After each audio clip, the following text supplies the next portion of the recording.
Welcome to the live stream.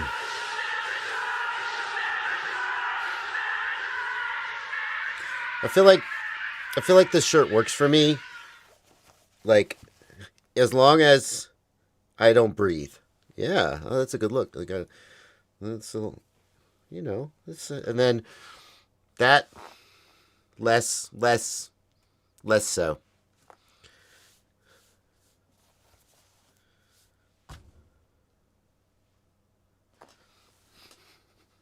So I'm just gonna Baywatch it up for the whole live stream, I guess. Welcome to the live stream, everybody. It's good to be back with you after only missing 1 week. Blunty, is that right? We missed 1 week. Was it 2 or 1? Because I drove, but now I'm back. Yeah, we've had a good run. Over like, we had like a 6-month period over the sort of late spring and summer of 2025 where I was gone a lot. And then I came back, and for the last month, haven't missed one. And now, guess what? Guess what? No promises, because with the holidays and all, you never know when I'll decide to take a weekend off to spend time with my family or whatever. But I don't have another trip scheduled until the end of January. Wow. What's that like? That hasn't happened in a long time. We're gonna get to answering questions. We are gonna get to answering questions, but I need to get something out of the way first. Because I got a new watch today, and somebody out there is gonna notice what the watch is, and there are gonna be rumors, and I need to stave off the rumors. Let me show you guys. Let me go to the overhead cam here. I know what do I care about watches? Oh, you'll care. Here's the overhead cam. This is the watch. Can we get a focus? Are we not gonna autofocus? No, we're not going to focus at all? Hold on, I need the light to be on. That's going to help a little. Can I not? What do I have to do? I'm not recording is the problem, so it's not autofocusing. Hold on, let me start. Oh, God, technical. I just need manual focus, for fuck's sake. Do I need to just put an SD card in? And, okay, hold on. If we put an SD card in and start recording, then will it focus correctly? There we go. Are we on the right? Oh my God, the momentum is just gone. I had momentum, and then the technical issue, as always, just fucking ruined it. How about that? What if I'm recording? Will we focus then correctly? Can we focus? Do I need to zoom out a little? What the frick? Just, there we go. It's going to start rumors because, no? Okay. There we go. That's my new watch. And if you know anything about watches, then you know that is like an $8,000 watch, but it's not. Oh, hold on. Let me get my face cam. There we go. It's not. I'm so excited about this today. This is the first Chinese clone watch that I ever bought. And you know how the Chinese are really good at cloning things? Well, it turns out they're really good at cloning expensive Swiss luxury watches. And I was like, well, how good could it be? I got this. This is a $7,000 watch if you buy it new. $8,000 IWC Pilot Chrono. Does it still got the plastic on the back? Can't tell. It might have the plastic on the back still. I'm not sure. Yeah. This is a, well, it's still expensive. It's a $500 watch. But I'm so psyched. Because that's just way too much money to spend on a watch. Well, I mean, you know, whatever. Spend your money how you want to spend it. That's a lot of money to spend. I got this. You know, sometimes I like to show you guys what I'm wearing. I've gone, sometimes for fun, I like to go into watch boutiques and try on watches. And then I walk out and I don't buy them. I assume the dealers understand that people do that. It's so, like, I don't have the original side by side, but it's so good. It's so good. $500. Anyway, That's what I'm going to be wearing today because I just picked this up from the UPS store today.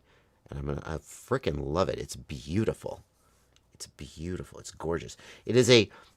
So I bought this one because well, first of all, I just love this watch.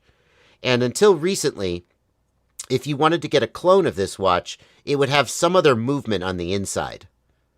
And it wouldn't be quite right. And some Chinese factory made a 1-to-1 clone of the movement. So inside here, all of these parts of the movement are 1-to-1 compatible with the original IWC movement. And so I was like, a 1-to-1 clone. Just the sheer technical capability of that intrigues me. So I went ahead and bought it. It just came. Anyway, there you go. I thought I would get that. I wanted to get that out of the way. Number one, just because I'm like, I'm psyched about having picked this watch up today. Freaking love it. And number two, because somebody would be watching the live stream and be like, Bardwell's doing pretty good for himself. just wearing an IWC on the live stream, like it's nothing. And obviously I'm doing okay. But some people will see the later clips and say that anyway. And then this will come out on the live stream clips channel. I actually had the thought, Blunty. Botgrinder recently did a video where he said, I've been playing Arc Raiders and I'm not doing FPV. And he opens it by saying, I'm not interested in FPV. I haven't flown FPV in months. I've been playing Arc Raiders. I'm going to keep making content. I'm just going to make content about Arc Raiders now or whatever. Basically said, I'm quitting FPV, and I thought I should make a video. And I'm not quitting FPV, but I should make a video with the title, I'm quitting FPV and I'm getting into watches as an excuse to just make some watch content. I don't know. Do you think that would go over? Maybe. No. No? No, I think the answer is always make a new channel if you actually care about doing something like that. Well, I don't care about, I'm going to make like one watch video and then never again. And then some people it just kills the analytics. So like YouTube sees that people don't watch it, it gets less video views, so they recommend your other videos less. Different audience really? Watches, so it changes your watched audience. Yeah, all that stuff. Everybody says everybody I've ever heard from says you're either a variety person or you do targeted channels and you split the channel so you have a targeted audience that YouTube understands continues to watch the videos. Because they need to trust to recommend your video or something like that. So like, but like, surely, you're right. I know you're right. But, like, I did the video about the Las Vegas. Like, surely your audience has some appetite for seeing you get outside your niche, as long as you don't overdo it, Sure, but it's literally just that compared to each of your other videos, it doesn't, right? And then you also get new viewers who've hit against those search terms or have been randomly recommended those videos. Right. So it just moves the thing we talked about before, the bucket. Moves that bucket into a different place, and you want to stay in your bucket, or YouTube doesn't know where to put people. So then you get to watch people recommended your next video because it's like from the same creator. Yeah, it just gets weird. Again, plenty of people do this variety content, but I've always heard and I've always seen. Yeah, I don't do variety content. Properly, yeah, you have to split it out. So I need to start a JB2 channel, which is just a throwaway channel. JB that extra, no one, everybody does that. That no one will watch. If I post a watch video to my main channel, it'll get 5,000, 10,000 views, which is okay, but not great. If I post it to a JB2 channel, it'll get 200 views. No one will watch it. That's maybe true, but here's my argument, okay? If the people would watch it on your main channel, like if there's any reason to put it on your main channel, then there's just as much reason to start a second channel and tell people about it. Because you'll build an audience through that channel, plus all your dedicated viewers will help you build the channel.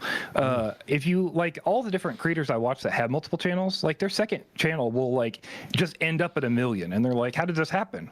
Like my main channel's only at 3 million, and it's just like it's because you are building a different style of video, and people want to watch those videos just the same reason they want to watch your first videos, right? Yeah, like that's what I would say. There you go. I don't know. I'm rambling. Yeah, you're right. That's the kind of thing like your doctor tells you need to eat less fat and cholesterol, and you're like, I know you're right, but I don't want you to be right. I just don't want to keep eating hamburgers. I just want to do what I want to do. I don't want to do the right thing. So you're right. Anyway, there you go. If anybody is interested, like if you're, so like I got into watches. A friend of mine got me into watches. I started getting excited about them. And then I got into I started reading about watches on Reddit, and that's how I came across the Reddit watch community. Reddit. So if you're into watches and you don't know about the world of Chinese replica watches, and by the way, if you're like, that's immoral, that's illegal, it is in fact, it's illegal to sell these watches. If you buy one of these and you sell it to somebody else, it's actually a crime. I think that's what I've been told. If you're like, okay, fine. We don't have to agree on that. But if you're interested, go to r/reptime, and you can learn all about the world of Chinese replica watches. There's all these different factories that make different reps. Like some of the factories make better reps than others. Like some of them are highly desirable. Like this Clean factory used to make the best Rolex reps. And then like they got raided by the Chinese government and shut down. But then the original Clean factory engineers went to this other factory. There's all this drama. You know, people post pictures of their reps and comment on their reps. And you can learn. And then you can go. There's ways to, like, you get in touch. By the way, don't just go search for rep watches on the internet. Most of the sites you find, if you just do a search, are scam sites where they sell you very, very shitty reps for much too much money, or they just take your money and run. So you want to go there and you go to the trusted dealer list, you know, and you find the trusted dealers, and then you can go and you can find, you know, different reps, you know, where to shop, you know, find one you like. You maybe get one, you know. Don't buy precious metal reps. They always look like shit. Steel reps are better. Precious metal never looks good. You just gotta, you know, there's no substitute for real gold. But anyway, if you're like, I've never heard of this, Bardwell, how do I get into this world? Go to r/reptime on Reddit, and you know, anyway. But okay, so enough of that. Let's talk about FPV. I do have, by the way, I have a Tissot watch. I'm actually selling my Tissot. I do have some authentic stuff, but nothing in the nothing in that price range. That's way out of my price range. So, anyway.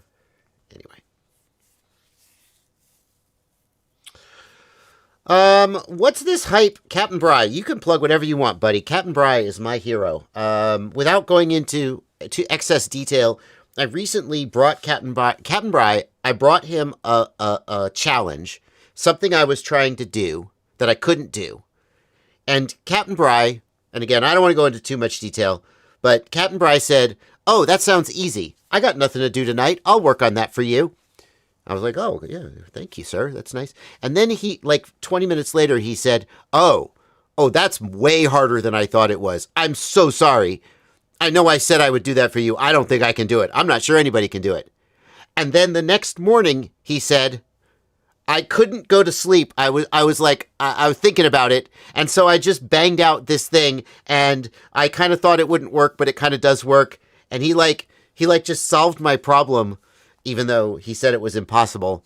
So Captain Bry, you can plug whatever you want on my channel. You're amazing. He wants to hype ExpressLRS 400 RC1. ExpressLRS 400 is coming. This has been the first major dot release. ExpressLRS has been in 3.x for a long time. And sadly, it is not cross-compatible with existing versions. That has always been true, that ExpressLRS major versions are compatibility breaking. So the first thing you need to know is, if you are like, I want to try ExpressLRS 4.0, you cannot bind it to your 3.x gear. You'll need to go all in. What's new? Support for STM32-based hardware has been removed. So basically all ExpressLRS hardware today uses the ESP32 chip. Way back when, it had support for STM32 chips, which lets you install it on FreeSky R9 modules. So way back when, ExpressLRS didn't have any dedicated hardware. The firmware, you would download the firmware onto your FreeSky R9, or you would hand build your own hardware, but manufacturers weren't making it. And it commonly used the ESP32 or the STM32 chip, although the ESP32 chip has been the standard for a long time. That does mean if you care about NDAA, that's funny. So the ESP32 chip is not allowed to be used on NDAA, National Defense Authorization hardware. That basically means hardware that doesn't have certain ties to China and other potentially hostile countries. So anything with an ESP32 chip in it cannot be NDAA compatible. So ExpressLRS is not NDAA compatible. Although there are manufacturers making NDAA ExpressLRS hardware, and they're doing it with STM32 chips. And so my guess is that those manufacturers will have to not use 4.0 or add the STM32 support back in order to continue to make NDAA compatible ExpressLRS stuff. Automatic antenna modes.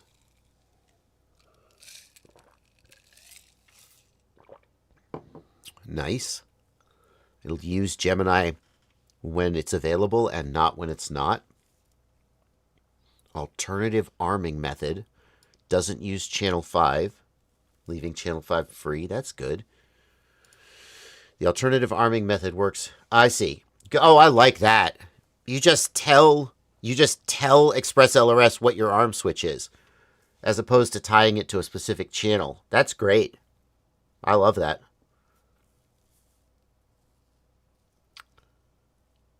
Interesting. All right. I didn't realize that full res modes would skip channel 5. I don't use full res modes very often. I didn't know that. PWM servo stretch mode. Oh. Wow. I mean, I'll never use that, but that's cool. D-Shot 3D mode.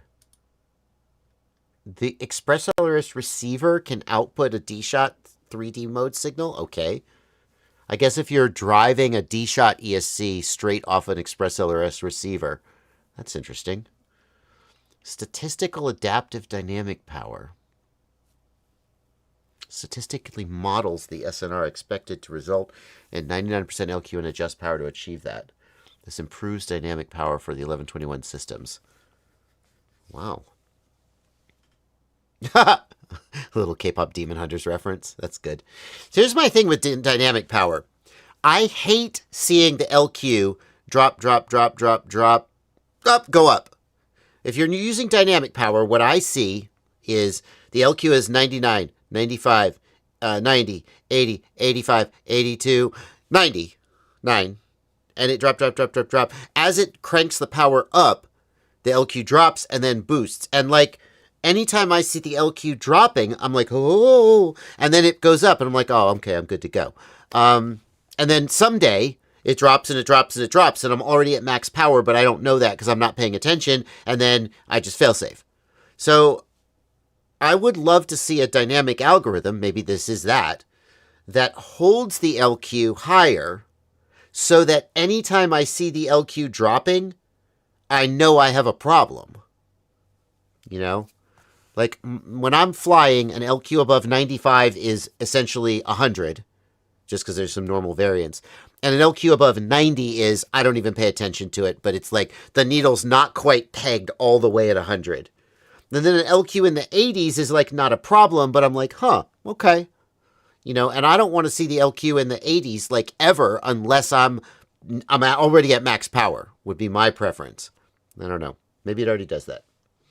I just usually don't run dynamic power, to be honest.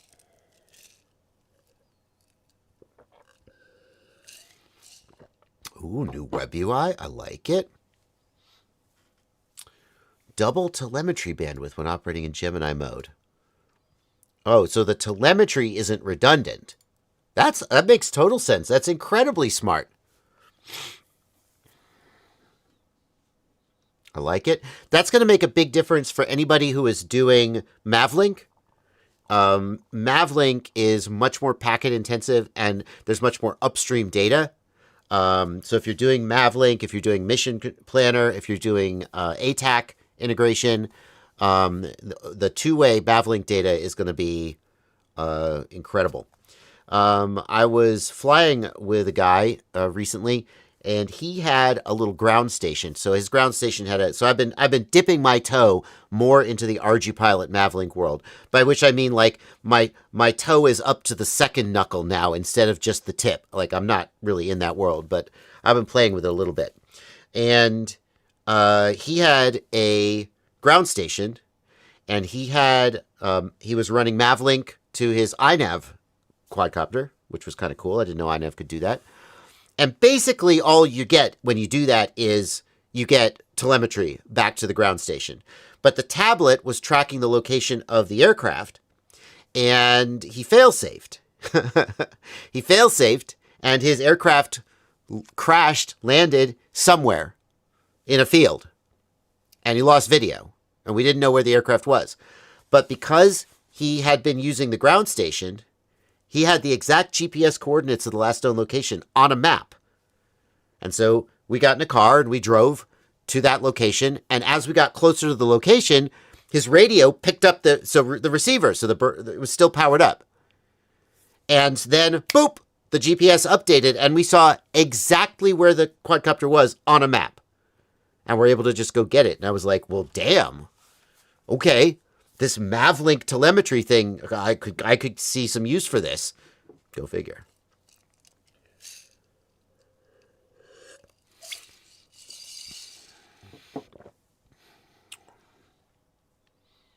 Okay, wireless trainer mode coming. That's cool. Wireless pedal. I don't know what you would use that for, but there you go. DJI output. Oh! ExpressLRS can arm DJI air units. So you don't need the the armor device if you have an aircraft without a flight controller. That's very slick. Shut up. GPS attached directly to the receiver? Awesome. I don't know what the hot telemetry... You have telemetry sensors, I guess, on aircraft that don't have a flight controller. I guess that's cool. A non-slock to function. They share in certain cases you can start a connection, but the LQ would stay very low. Sounds like a bug fix, but I never encountered the bug, so. Core code refactors, more Crossfire spec compliant, new Crossfire packet routing system. Oh. Crossfire packet routing system. That sounds very interesting if you were building a network of, like, some people will build a repeater and the telemetry data can't go through the repeater.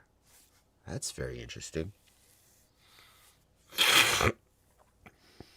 But most people probably won't do that. Backpack disabled and Wi-Fi, yeah. Minor changes. That's very cool stuff. While I have been reading through the release notes, Blunty, anything in the Discord that we should call out, commentary or anything before we move on?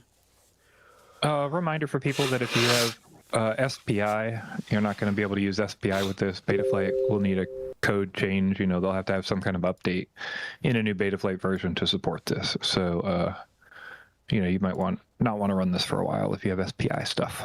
Oh, because if you move your controller to 4.0, your SPI receivers can't come with it because Betaflight would have to be updated. And frankly, like, I know the reasons why people use SPI receivers, but honestly, the downsides, I think, outweigh most of the upsides a lot of the time. So I try to avoid them. You can get very small flight controllers with UART-based. They're just a little more expensive because you have to buy the ESP chip. It's more about existing hardware at this point. Yeah, no, of course. Yeah. All right. Thank you, Captain Bry, for that. And thank all the ExpressLRS devs for the work that they put in. My lemonade. Apparently, my lemonade powder is all at the bottom because the first glass of lemonade was very diluted. And then the second glass, I taste the flavor. So, hold on. Get some of that flavor in there. Okay, we got a ton of questions stacking up. Let's go ahead and get to them. In fact, let's knock out the super chats real quick. £2. Thank you, DayZ, for £2. Blunty, we had a super chat that didn't get... It got queued, but it's not marked as a super chat. Oh, yeah, that's DayZ. This is my 401st video this year, Joshua. But my question is, are you thinking about doing some fixed wing content in 2026? Yeah, I will do some fixed wing content in 2026. I still have the Chapito that TBS very graciously sent me and that I have been too busy doing other things to build. I still definitely intend to build it. I'm very interested in it, and I just haven't gotten around to it. That's true of a lot of things, though, so it's not an excuse. It's just a comment. It's not an excuse. It's just an explanation. Thank you, Daisy, and thank you for watching so goddamn many of my videos. The top 0.1% of my viewers. Appreciate you, dude. Also, you may have a problem. Olaberg Vol 3154, thank you for 50 Swedish kroner. Really need to be sub 250 gram. Would you go Oasisfly 35, or is it better to go 30 or even 25 with more leeway in battery size? I think that 3.5 inches is not impossible, but definitely a little bit of a squeeze to get under 250 grams. You're very limited on your battery, and you're definitely not going to be carrying like an action camera. I do think that 3.5 inches flies better than 3 inches. 3 inches is fine. Like, I feel like when you get down to 2 inches, you know, it's all a grade. It's a gradation. So, but I feel like when you're down at 2 inches, you're like, I'm flying a 2-inch quadcopter. I have to fly it like a micro. And a 2 inch is not the same as a 65 millimeter, but like, for me, 2 inches is firmly in the micro category. And then 3 inches and 3.5 inches are like straddling the line between the way that a micro flies and the way that a 5-inch flies. A 3-inch still doesn't fly like a 5-inch. I'm not saying that, but I'm saying that you're straddling the line. I'm saying that a 2-inch flies more like a 65 millimeter, right?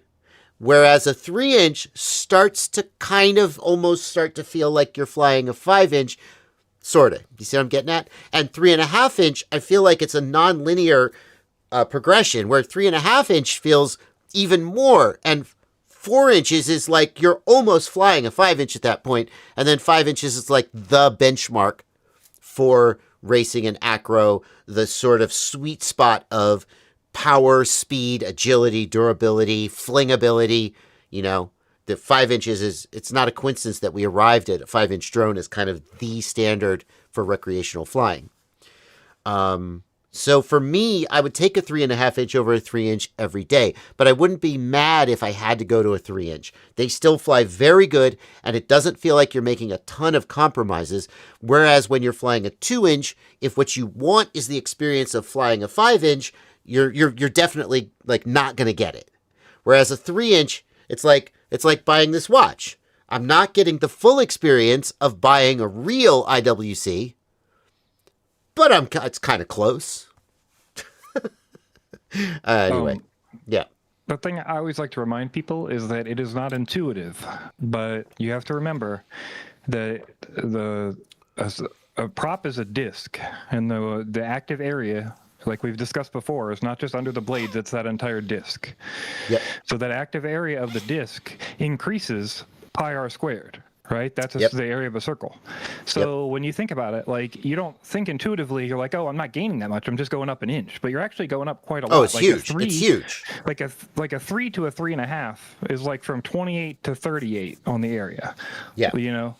Like, so that's a huge jump for half an inch in size. And you just don't, it's not intuitive. Like, you can fit a 12-inch pizza and another half of a 12-inch pizza into a 14-inch pizza. You know, just it's not intuitive. So that's all I like to remind people. Pizza. You know, they say pi r squared, but pi r round, unless you're talking about a Detroit-style pi, in which case they are squared. Yeah, it's the disc area that matters. That half-inch really matters, you know, for sure. So to go back to your question, if you like the Oasisfly 35, then I think you're going to enjoy it. And heck, if the battery's a little small, just buy more batteries. The thing is, people want big batteries because they want like long flight time. Who wants long flight time? if the flight time is if the flight time is 2 minutes, okay, I'm not happy. If the flight time is 3.5 or 4 minutes, that's fine. I'd get a lot done in 4 minutes. Ask my wife. No. Sorry, I feel it's stupid today. Making dad jokes today. Anyway.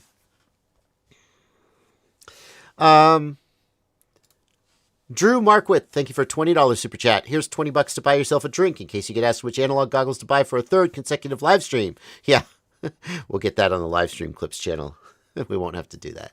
Thanks for getting me in the air this summer. Thank you for the donation. Thank you for watching. Ozen VR, thank you for a €5. I just got my HDZero goggles too and fly an Air 65. What do I do to get better range? It's almost as if it's the same as my old EV800. I got a True RC stubby. Okay, so first of all, oh, dang it.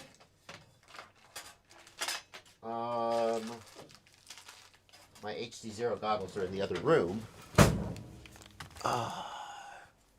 Can I still... Is it gonna...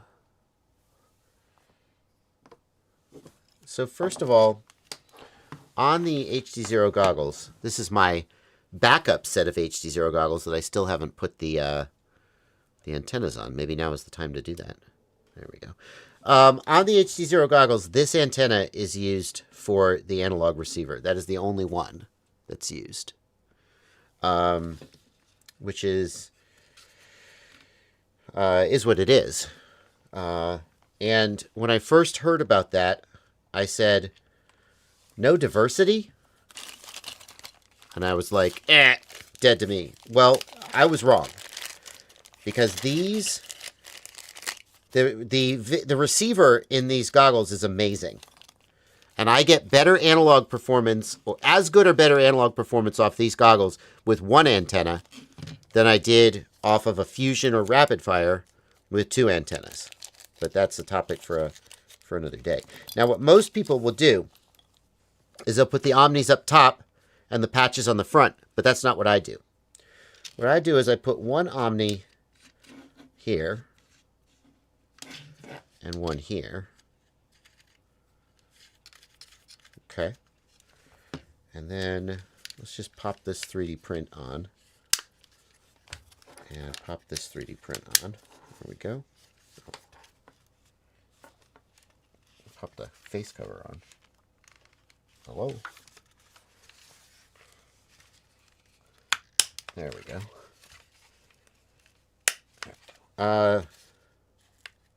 Hello. Sorry, this is not related to the antennas. Excuse me, sir. Okay, let's take that off. And then what we're going to do is we're going to take this antenna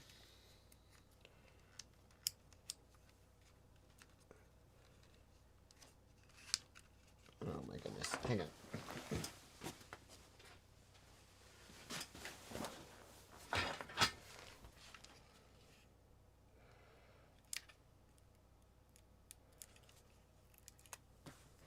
Huh.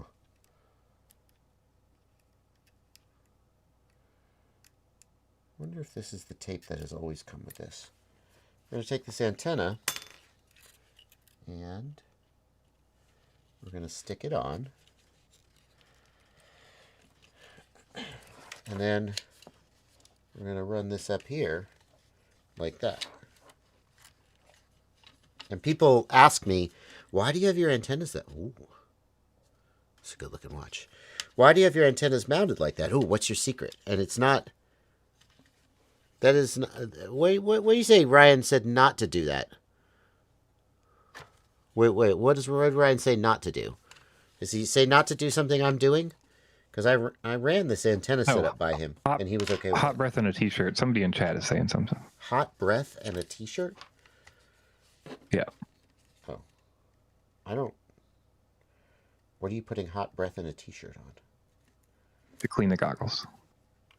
Oh, I totally do that. Are you not supposed to do that? Is that bad for them? The lenses? You just like... Yeah, that's... Obviously, that's what you do. What are you going to get, a lens cloth? Come on. What kind of a loser do you think I am? Okay. And then this one goes here, although it doesn't really matter. But so when you are using the HDZero system, you still have 4 antennas.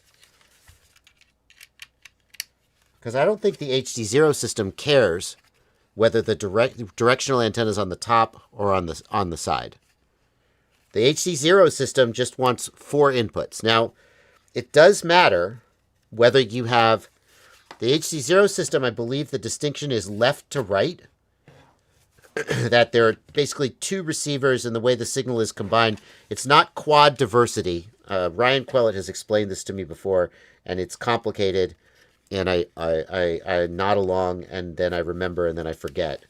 But for the HDZero system, you want 1 omni and 1 directional on the left, and same on the right.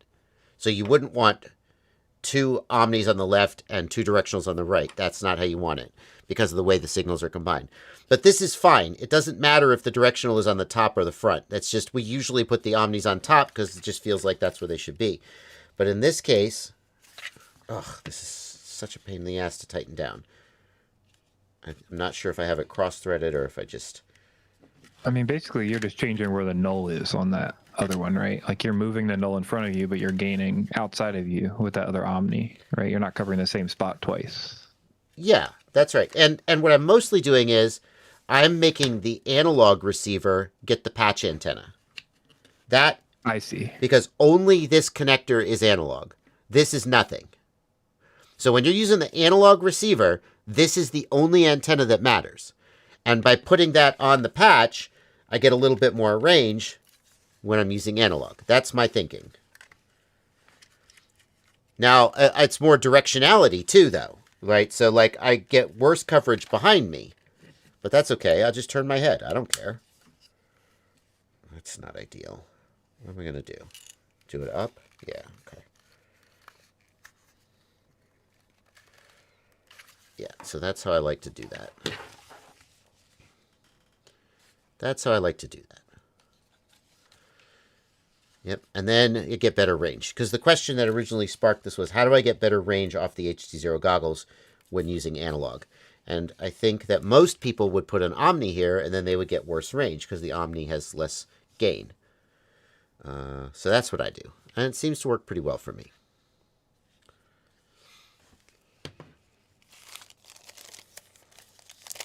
Okay.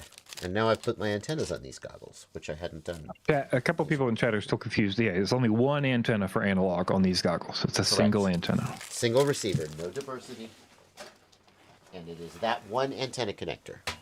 This one. That is the only antenna that matters for analog. This one right here. The top left.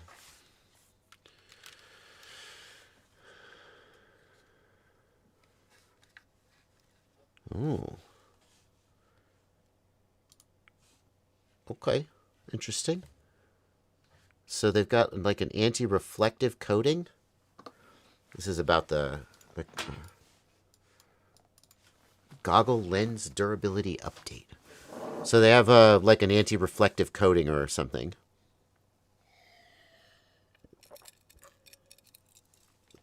And then the coating gets scratched off.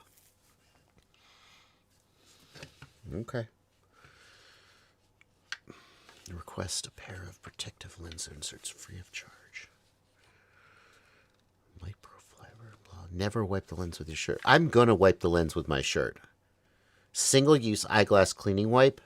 It's not wipe gently without applying pressure. Can I just scrape off the entire anti-reflective coating and never have to think about it again? How about that? Chad is upset you put your patches on the wrong way. I did. I put them on. Did I put them on upside down? Is that it? Are they upside down? Is that the issue? Yeah, they're on the mounts backwards, I guess. The wire goes into a slot, and then...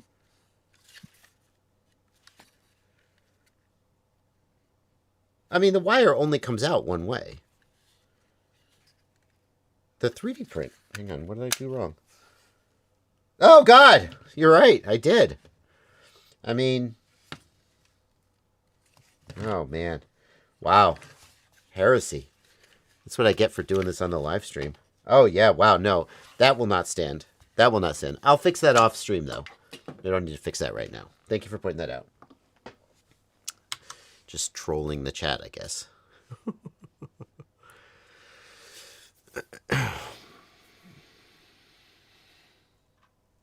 Yeah, no, I would not normally do that. Okay. We got one more super chat. Thank you for replying to an email. I sent one email about goggles. I'm the guy with really bad eyes. I ended up with your suggestion of the Box Pro goggles, and I'm happy with it. Thank you for 50 Brazilian reais. That's great. Yeah, this was a question from somebody who has really bad eyesight and wanted to know what to go with. And I guess I suggested the Box Pro goggles because you can wear glasses underneath them. And there we go. Yeah, awesome. Okay, we got 22 questions queued up. We're going to try and rock through here. I'm going to take this one from Cowdude first. Cowdude is a patron. Cowdude is in the Discord server, and we got to show the patrons some love. Otherwise, what's their incentive to be a patron?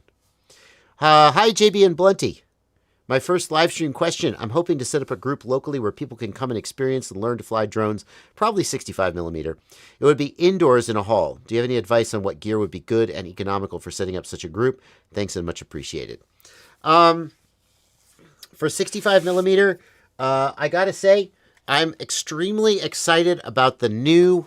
Oh, we'll do the overhead cam for this. Extremely excited about the new RadioMaster T8L radio. This is it.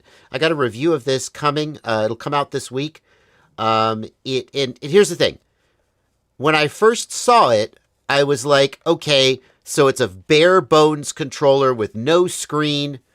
It's reasonably good build quality, but why wouldn't you just buy a RadioMaster Pocket and get a screen and get full-on HDX? Okay, first of all, the configuration of this... Let me plug this in. Hold on. I got to hold down the menu key and power up.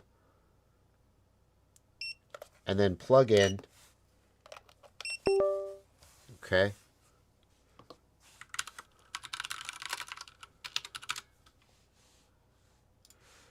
Okay, here's the first thing that excited me about this radio. Ooh, excited. Where's the link? Where's the link, please? There we go. Check this out.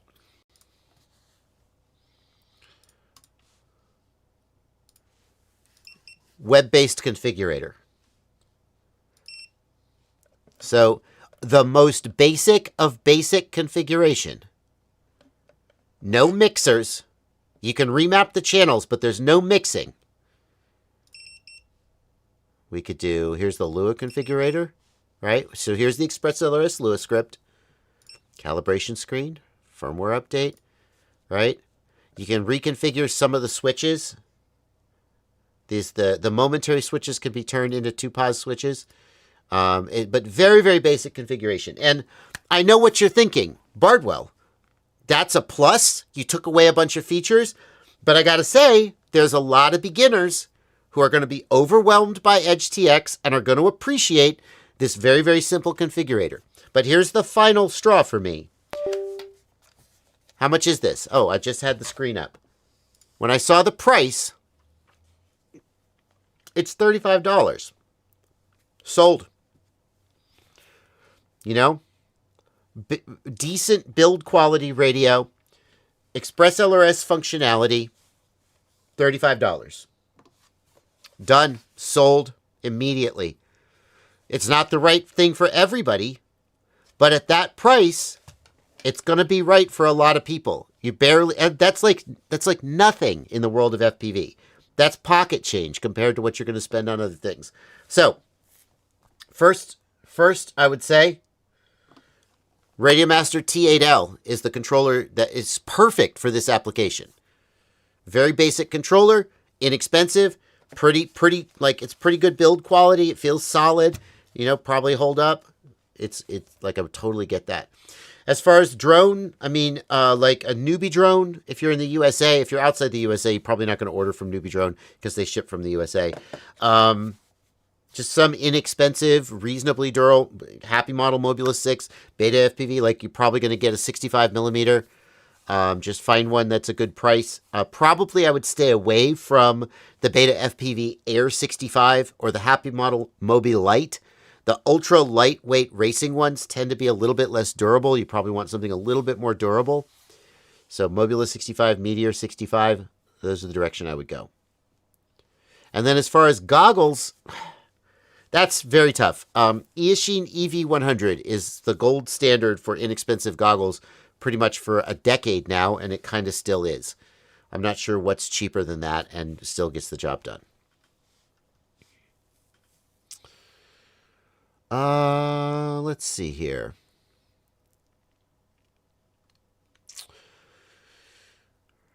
Petrol 85 or Mobula 8 from Olan 5712. So, who makes the HDLRC Petrol? I would go with the Mobula.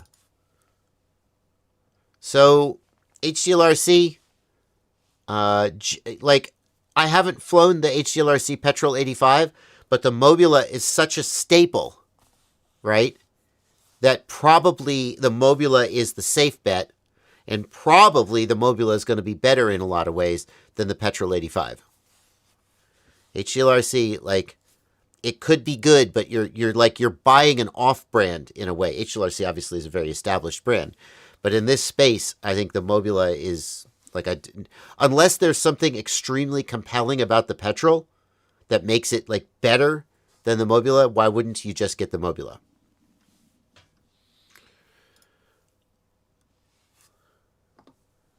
Hi, I'm trying to build a flight controller that's an Android phone. It uses the onboard IMU to achieve stable basic flight. First question, why? Do you just like doing difficult things? I mean, okay, that's a fine answer.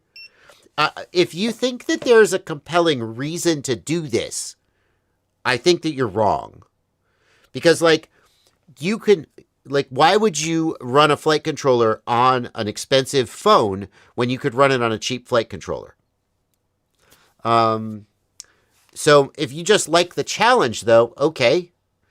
The main problem is that manufacturers put a sampling limit on the IMU of 400 hertz. That's not enough. Absolutely not enough to fly a drone, in my opinion. It's absolutely not enough. That's too slow. I looked it up. And I think the original Wii Motion Plus was 800 hertz, right? Like, so even the first multi-Wii stuff would have been double that rate. And they flew like crap. Yeah. So, yeah. And like, you know, how are you going to get D-Shot out of the phone, right? How are you going to control an ESC? Whatever you're trying to do with the phone, it would be better to just get or build an inexpensive flight controller and then use the phone as a companion computer. So if the phone can do something like the phone is doing image processing with the camera, okay, just connect the phone to the flight controller over a UART and then let the phone do what it's doing and talk to the flight controller. But don't use the phone to run the flight control stuff. I don't think that's going to work. I'm trying to set up my first analog quad. Is there a good start to finish video? Yes.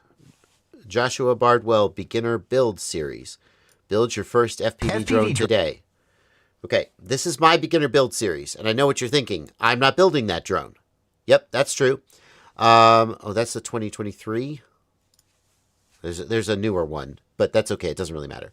If you go to this playlist, it takes you through building the drone, and then the analog video transmitter shows you how to set up the analog video transmitter. Okay? And then ExpressLRS and set all this setup. And even if you're not building this exact drone, I would say that with a little bit of intelligence, you could extrapolate between what I'm doing and what you need to do. You're not going to be able to follow the exact steps, but you probably will at least follow, know the steps that you have to take. So like if I'm trying to, bake a cake and they say I'm using King Arthur all-purpose white flour and I don't have King Arthur flour. I have some other kind of flour. But like, okay, well, you say I need 2 cups of flour. Okay, well, I'm going to get 2 cups of my flour. So I'm going to say, set up your aux modes and you flip this switch and maybe you'll flip a different switch. But at the end of the day, you're still following the same recipe. You're just using different ingredients and hopefully that'll get you there. I think it's still very, very worth following along. Of course, what I think you should really do is buy this kit, but you don't have to do that. You haven't done that.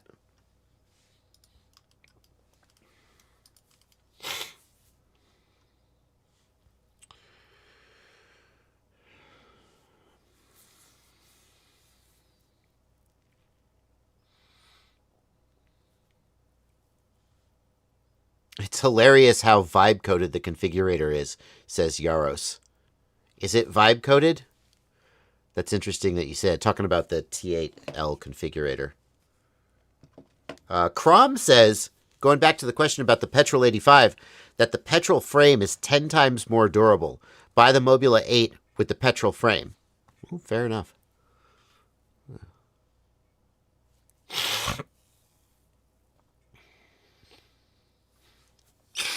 How do you know it's vibe coded? Like, what about it tells you it's vibe coded? If we go look at the source.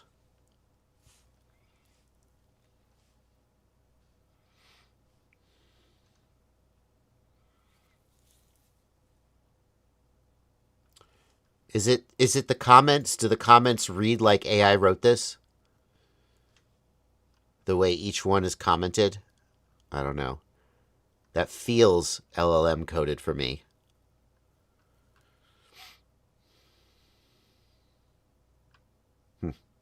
I don't know. Nothing wrong with vibe coding. As long as it's not like life and safety around the line.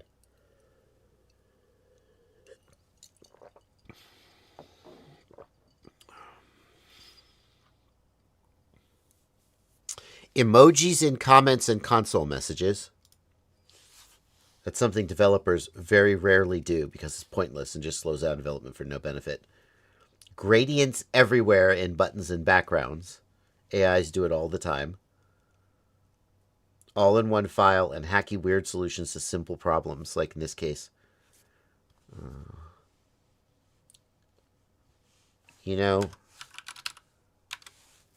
I've been coding. Do you guys know I have a background in computer science?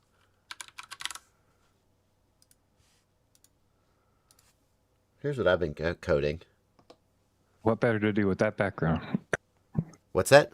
Then play video games? With that background than play a video game. Well, I haven't been using it professionally. I'm real proud of myself that I still have the chops to solve basic problems. I wrote this code from scratch, didn't vibe code any of it. This is a game where you use a little drone. See, this is drone-related content. You use a little drone to harvest a farm field by writing basically Python code.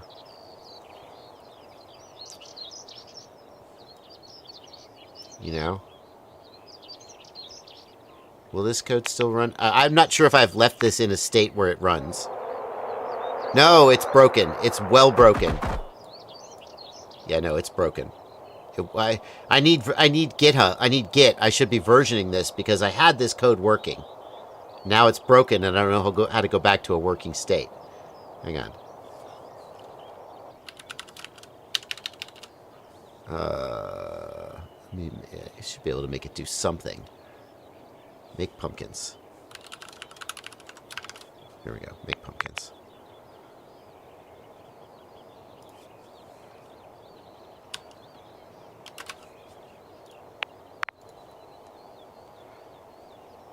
It takes 3 arguments. I know, but there should be a default for this third argument. Where's make pumpkins? Goal equals 9. There should be a default argument for the last argument. default value for the last argument. There we go. So you write little code to harvest your plant and harvest your... Anyway. Yeah. If you're a programmer, well, you probably don't want to play this game because you program all day and you want to do something else with your spare time. But if you are a programmer who hasn't programmed in a long time and kind of wants to get your feet back under you, it's pretty fun. Like, you're solving basic computer science problems. Like, the way that the logic of pumpkins is, if there is a dead pumpkin, then the pumpkins don't grow into a bigger pumpkin. So you have to go back over, and you have to remember which squares contain dead pumpkins and replant only those squares until you have a complete... You get a bonus the bigger the pumpkin is. There's another crop where basically you have to write a bubble sort to sort the crop, largest to smallest. There's one where you're basically doing a maze hunt, and you're just solving basic computer science problems in a gamified atmosphere. It's pretty cute. See, now he's only replanting the dead ones and keeping a list of how many... When it needs to know when you've got all good pumpkins. Yeah. Anyway, this is going to take forever because it's a giant field, but I don't want to waste my pumpkins. Almost. It's very close. Probably one or two more passes. Come on. Good pumpkin. Good pumpkin. Good pumpkins. No dead pumpkins. Why haven't they joined up? That's weird. Yeah. You got my code running over here. This is gonna be it. This is gonna be the last pass. Come on. Only one more.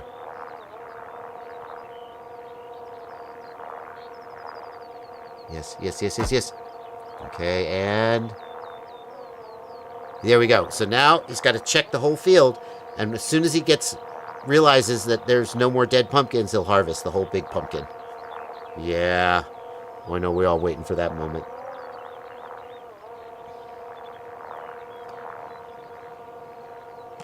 There we go. And he keeps going. Alright, stop the code. Yeah. It's a pretty fun little game. It always entertains me. Like, I've never programmed Python, but like it always entertains me how if you understand programming at a basic level, like picking up the syntax and constructs of a new language is usually just like, yeah, okay, I get it. Yeah, so. I have a new SpeedyBee F405 4-in-1 Mini ESC. I have the flight control board of another drone. I put bluejay on it, but the motor tab, I get motor errors on all 4 of them.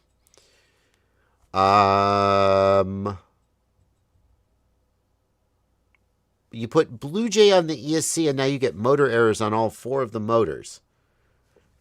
I feel like I'm missing information that I would need in order to answer this question.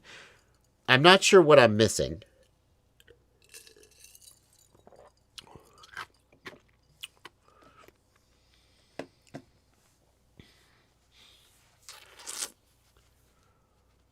You flashed it, and now you're getting motor errors. Did you flash the wrong target? If you flashed bluejay, then bidirectional D-shot should be supported. Was it working before you flashed it? I asked earlier. I didn't get a reply, I don't think, but are you sure you have a battery plugged in? Oh, yeah, you need battery plugged in, for sure. Although, sometimes if it's an all-in-one, you don't need a battery plugged in. Yeah, the general question would be, if you disable bidirectional D-shot, do the motors spin? But again, he flashed bluejay, so that it should support bidirectional D-shot. Right, but I'm saying, if you turn them off and they don't spin, then you have some other issue. Right, we're ruling out. That's fair. Yeah, like... That's fair. Yeah. Should. You should. Doesn't mean you will. Like, did he flash it on the old board, then unplug, put it in a new FC, and it pinned wrong or something, right? Like, well, you'd think he would get at least one working motor. He didn't say it's an all-in-one. Actually, I see that. It's a mini It's a 4-in-1 mini ESC. I see. So he flashed the ESC, And motor tab, I get motor error on all 4 of them. The flight controller could have a problem with bidirectional D-shot. The D-shot bit bang problem, where bidirectional doesn't work. So the flight controller could be the issue. Yeah, not the ESC. Turn off bidirectional D-shot. I do agree now. I would like to say that I am not the father of FPV. I appreciate, obviously, the kind words and the reverence. My ego, everybody likes to have people say nice things about them. But y'all youngins don't know how late I was to the FPV game. The number of people who came before me, who I would call the father of FPV, guys like Boris B., although Boris B. was late to the game because Boris B., for those who don't know, Boris B. was, in a sense, the guy who invented Betaflight. And that is not true either because these projects are all team projects and many, many people. But Boris B. was the face of Betaflight. I'll put it that way. Betaflight didn't exist. Boris B. was a coder who was working on updates to CleanFlight.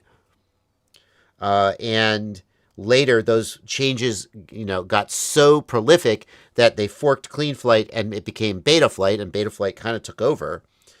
Going back all the way to CleanFlight. What was before CleanFlight? Baseflight, which was Timecop's project. And so Betaflight wouldn't exist without CleanFlight, wouldn't exist without Baseflight. Then Baseflight came out of MultiWii, and I don't even know the name of the developers for MultiWii. Guys like Blackout, the Blackout Mini, the very first carbon mini quadcopter frame, basically set the stage for every quadcopter frame we use today, in a sense. That was Blackout was his name. Pilots like Metal Danny, pilots like Sharpoo. Everybody knows Sharpoo's name, I think.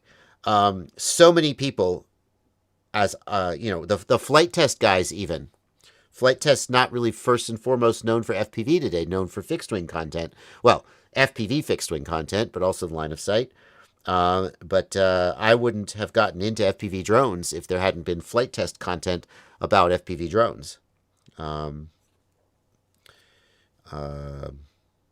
Final Glide. Mr. Steele, of course, still around today. So many people came before me, and so many of them deserve the title of father of FPV in a way that I don't. So I appreciate the kind words, but also,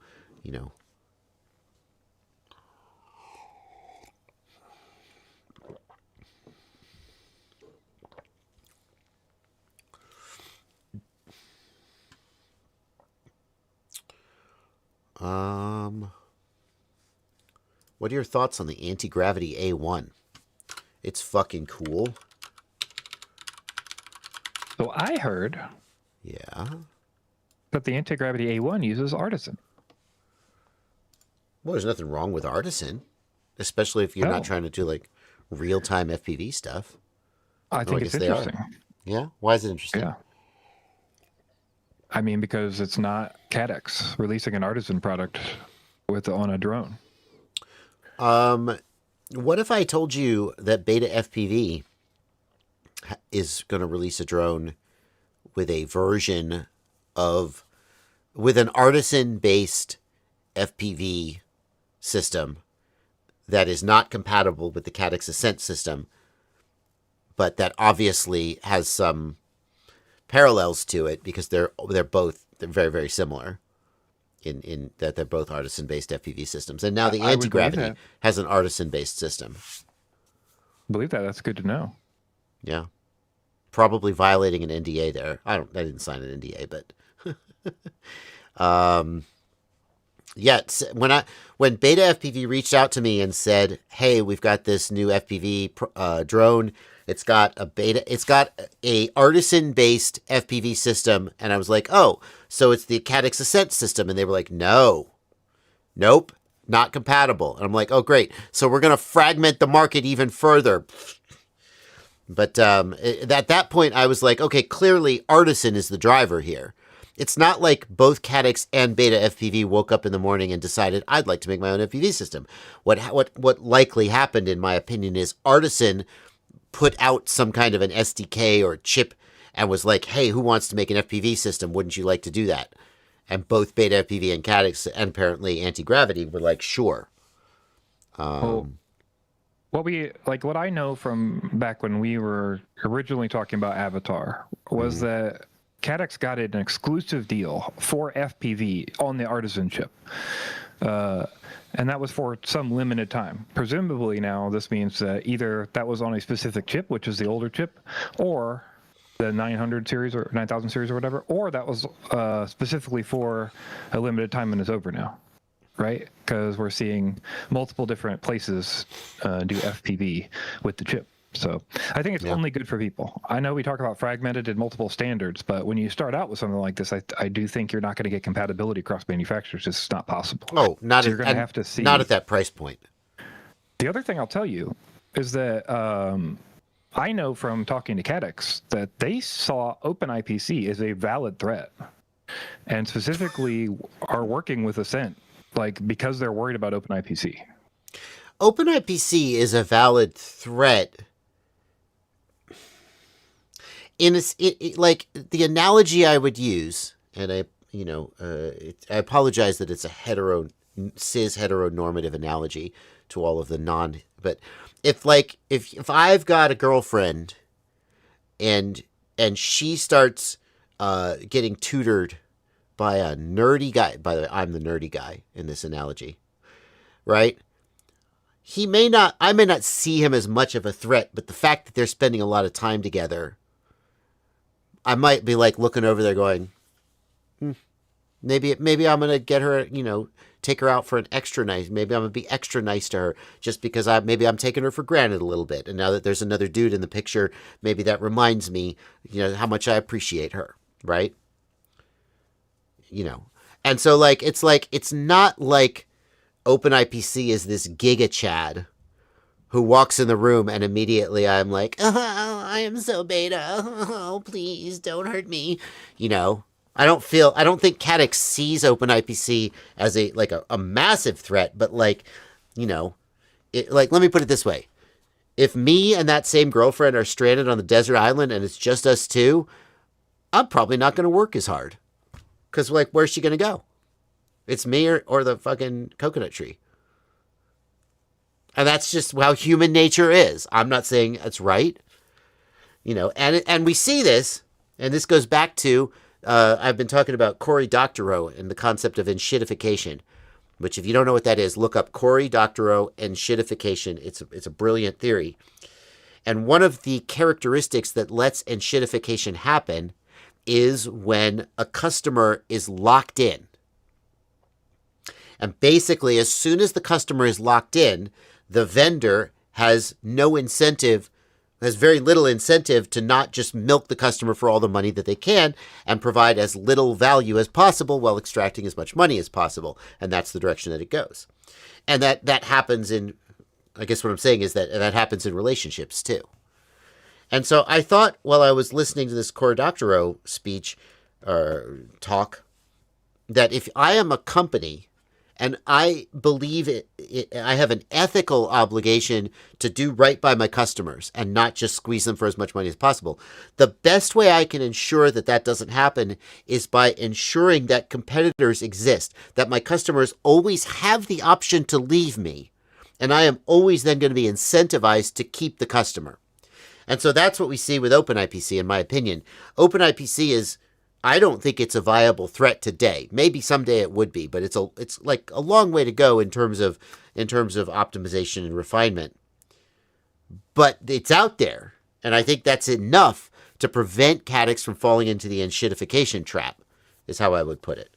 But that doesn't seem to be what you were saying, Blunty. I think you said they saw it as an actual viable threat, not just like a someday this might be a reason for our customers to leave us. I think he used the word potential. I think he used the word potential threat. But I mean, it was surprising for me to read until I really thought about it. But what I'll say is I think this again proves I mean, I've got literally documented evidence of it here, but like we saw this with DJI too, right? What we said would happen happened, which is when you get competition in the market, stuff changes. Even giant billion-dollar corporations like DJI, right? They saw Avatar come out, release a light VTX, release a race mode. So what happened? Next generation, DJI released a light VTX and a race mode just to spite them. To say, look, we're going to improve our product to compete.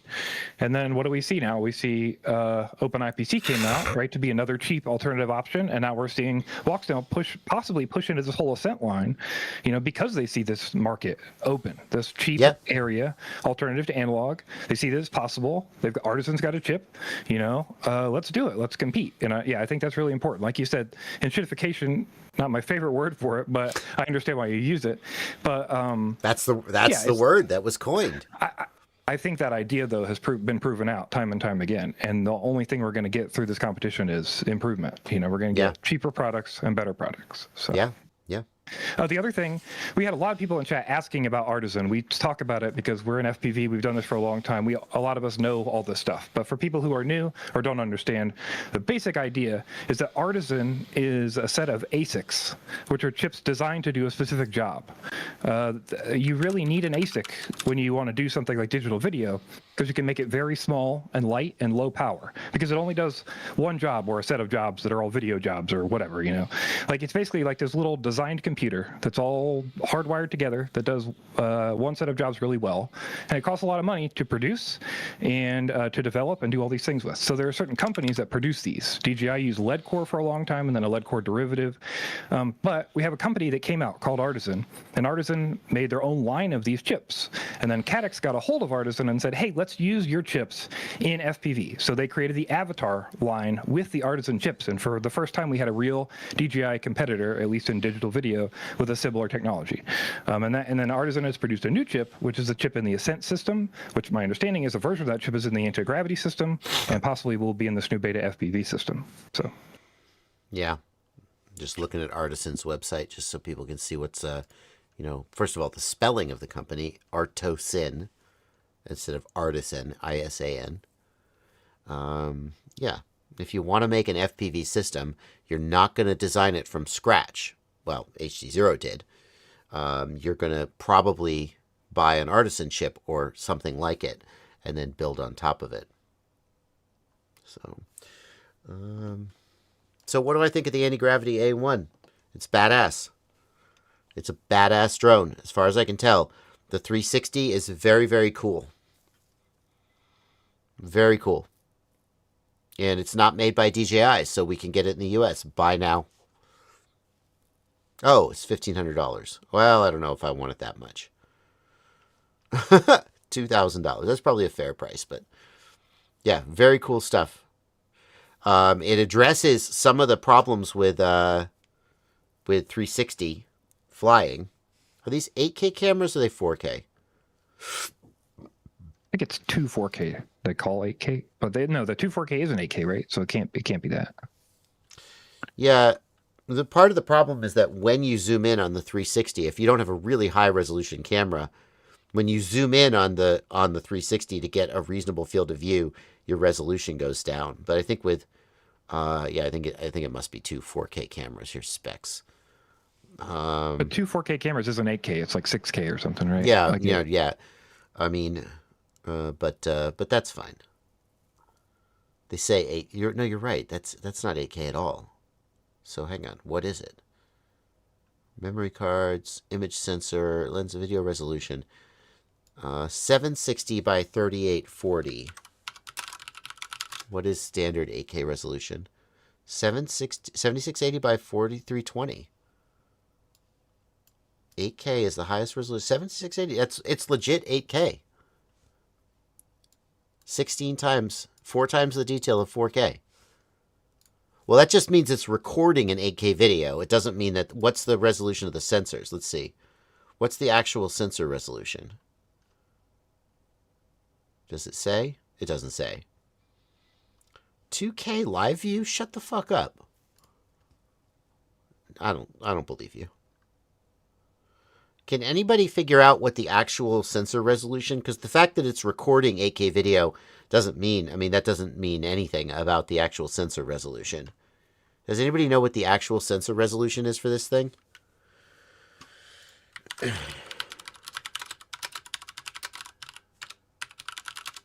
AI will come up with an answer.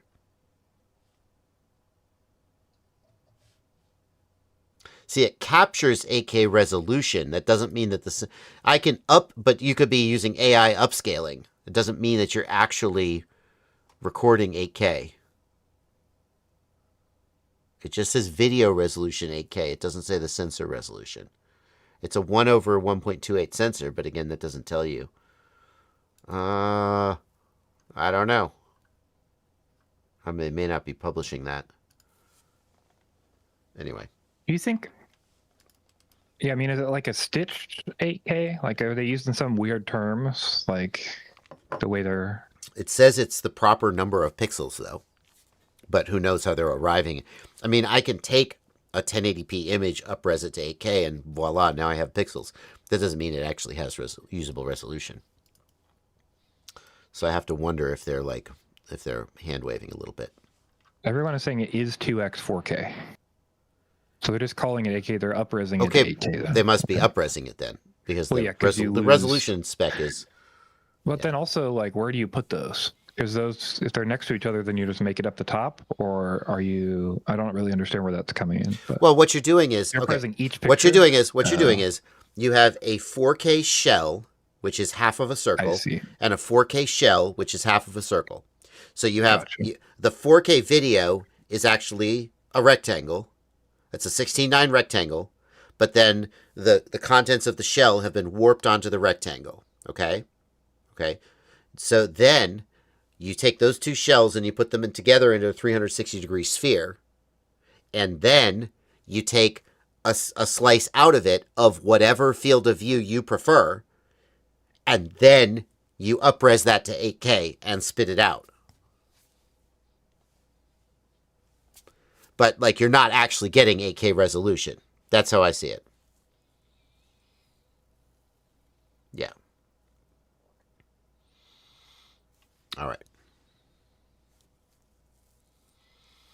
They're not stitching two 4K images together.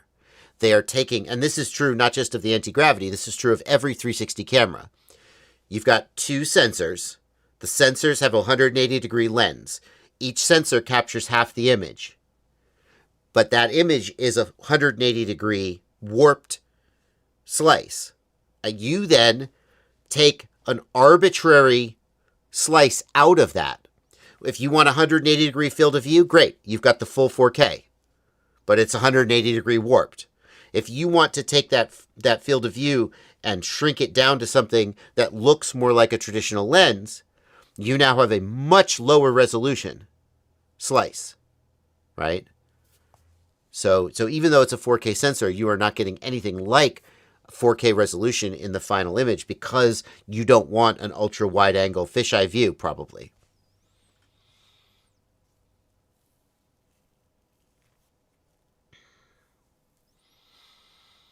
Whether it's a circle or a square kind of doesn't matter, Mason. You have a 180-degree sensor, and it's being mapped onto some digital video format that fundamentally probably stores it as a rectangle. But then they just warp it.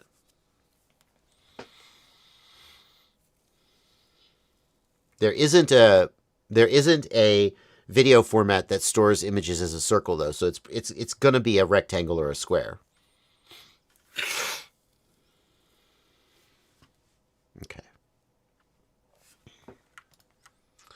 How long do you think the Boxer stock gimbals typically last?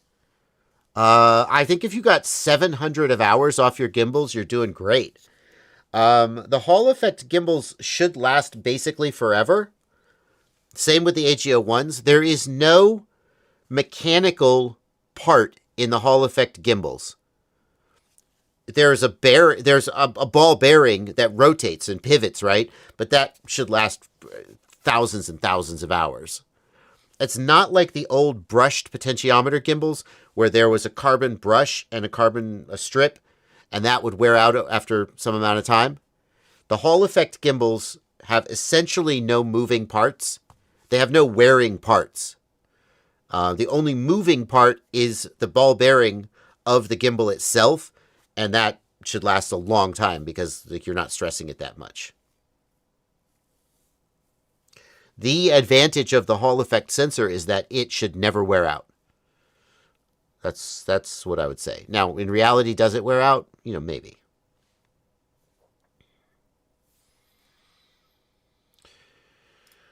Just heard about FPV and I barely know anything about it. I need a beginner and budget setup drone controller goggles. What do you recommend? I suggest getting into the Joshua Bardwell beginner build. And the kit comes with the drone. There are a few other things you need to buy, so make sure you scroll down and read the page. Receiver not included. You have to buy a receiver.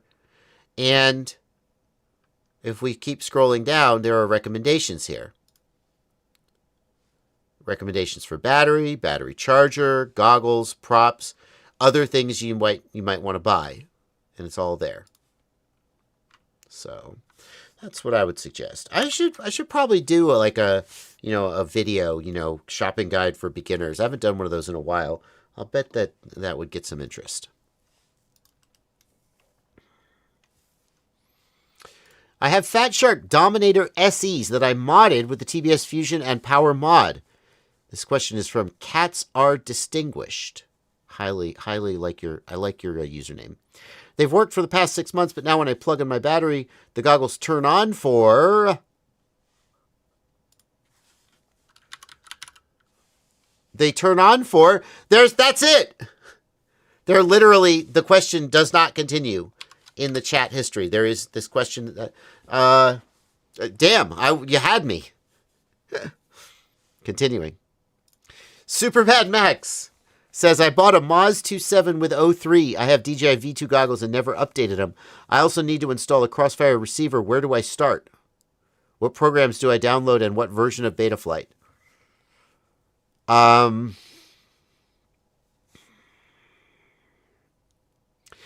You bought this drone and you don't know anything about FPV, do you? Like, you have this gear, but you have no idea where to start with it. What I recommend you do, Super Mad Max, is you contact It's Blunty on Discord, at It's Blunty, ITSBLUNTY. You pay him $50. He will get on the phone with you and a Zoom call, well, Discord. He will get on a video call with you, and he will just walk you through the steps. The thing is, that's like, where do I start? That's a very open-ended question. What you really need is somebody to just be like, okay, here's what we're going to do. Start here. And then walk through it with you. And I'll bet you that in under an hour, Blunty will have you ready to go fly. Or Blunty will be like, oh, hold on, you got a problem. But if I were to give you a list of, you're like, where do I start? What program do I download? Okay, you need DJI Assistant Consumer Drones Edition. You need Betaflight. You need, that's giving you a list of programs I don't think is going to help. What controller do you have? You didn't say what controller you have. You said you have a Crossfire receiver. What controller do you have? Do you need to bind Crossfire? There's a lot you need to get from start to finish. And I'm not just going to give you a list in a live stream comment and answer it. This is a perfect time for somebody to get a one-on-one call. Blunty, do you agree? Obviously you agree, right? You're going to be like, no, don't call me. Sure. The other thing I would say, though, is that, I would recommend spending some time using your controller in the sim if you haven't, and absorbing some FPV videos for a week or two. So you have some idea of how this stuff works. Bardwell has some beginner drone videos. Somebody else asked a question about that too. There's start to finish drone build videos with Bardwell's kit. He's done one for many years. Those can help you get an idea what you actually need to do to set up a drone.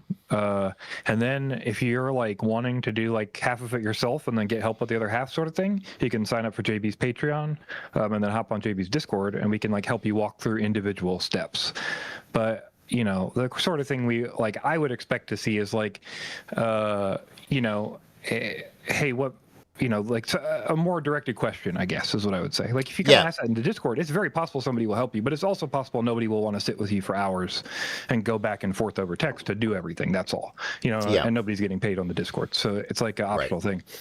But if you're willing to like do half the way there, I'm sure we could help you on the Discord too. So kind of either way. That's a good point, Blunty. The more specific a question is, the more likely people are to help you. Because if your question is, I don't know what to do, how do I start? People are going to be like, I'm a little overwhelmed, and they're just going to leave. They're going to be like, all right, no, good luck, buddy. But if you show that you've taken some initiative, like I downloaded DJI Assistant and I can't update the firmware on my goggles, if you show that you've taken some initiative, people will, number one, you will have refined the question down to the more specific a question is, the easier it is to answer and the more likely you are to get an answer. And then also just if you have showed some initiative as opposed to just being like, help me, I'm a baby.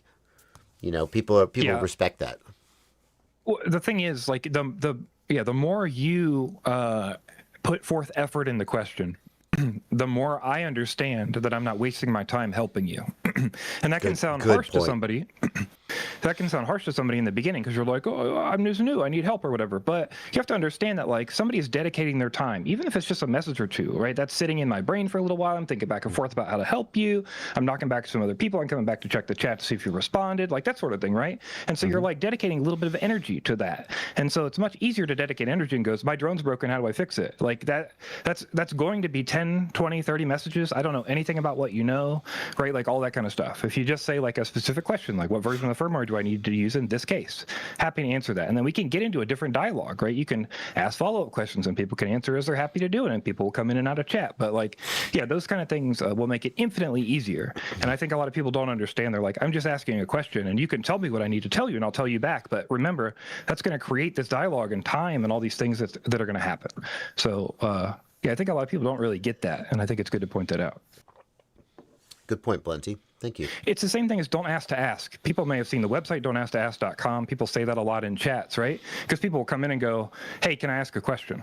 Right? It achieves nothing. In any community, it never helps anyone to say, can I ask a question? Right? You may as well just ask. You're in a place meant for asking questions. If you ask and nobody answers, that's how it goes, right? But like, if you ask the question first, that means my reply to you can be the answer.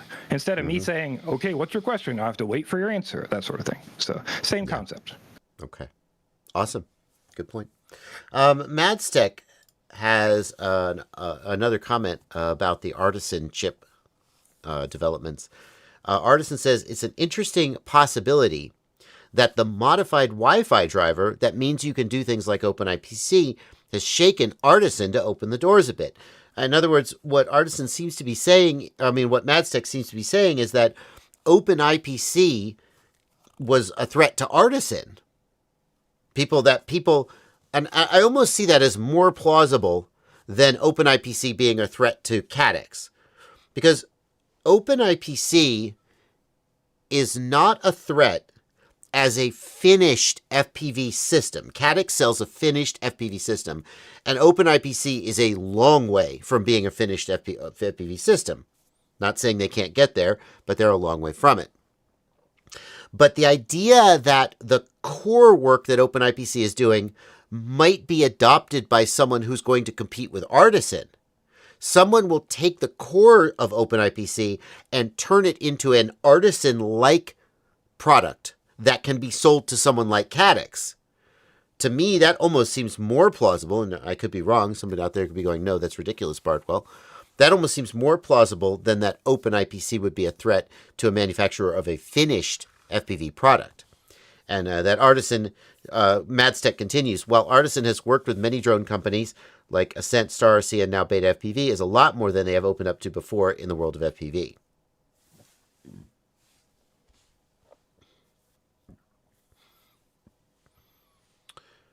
We should remember, though, that Caddx designed this chip, so everyone should be grateful to them.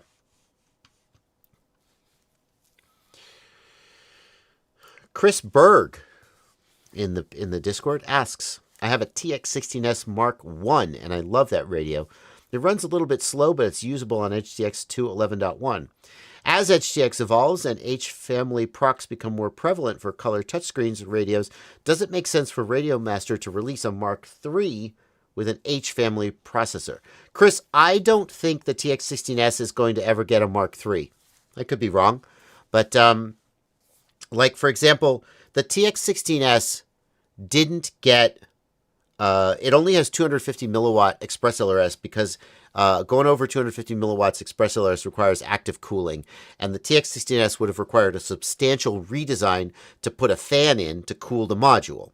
So now Betaflight has the T15, right? The T15 is the successor to the TX16S. It's got a big color touchscreen. It's a larger radio. And you say, okay, but the T15 doesn't have all the switches of the TX16S. Sure. If RadioMaster releases a successor to the TX16S, which is sort of a full-fat, lots of switches, big radio, then I don't think it will look like the TX16S. It will look more like the T15. It will because it's going to be a fundamental redesign to get that stuff in. I would guess that Betaflight considers the T15 to be the successor to the TX16S, though, and I would guess that I keep saying Betaflight. I don't know why. I would guess that RadioMaster, that there isn't as much of a market for a full-fat, all the switches and knobs radio like the TX16S. The reason the TX16S is the way that it is because we were coming from the Tyrannus X9D and so forth, which were like that. But I think that in the FPV world, there is less demand. Those radios came out of the world of fixed wing planes where people want a lot of switches and knobs. And so as we've come into the FPV world, I think that there's much less demand for just tons and tons of switches and knobs. And I suspect that we're not going to see radios like that. I mean, when was the last time someone released a radio like the TX16S with all the switches and knobs, right? It just seems like the FPV market is moving away from that direction. Just to add some context, he mentions that he was using a bunch of images and pictures and stuff in his UI of his radio, and so he's getting a lot of lag because of that. So it's like a specific use case he has. He says his H7 radio he has, or I can't remember what radio he said he bought. The T15 maybe has the H. Yeah. So I would buy the T15. Yeah, I think he said it runs a lot better there. He was just wondering if they're going to do more of that. I don't know, but I would guess no. I think if the cost isn't the same as the F series processors, like you're not going to see a big jump because there's not a lot of demand for those features. That's what I would say. Yeah.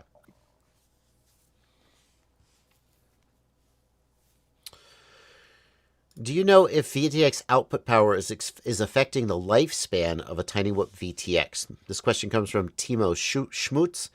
I heard the Air 65 VTX dies sooner when flying with 400 milliwatts of power. I don't know. It is plausible that running the VTX at a higher output power, it causes more heat buildup. That's a fact.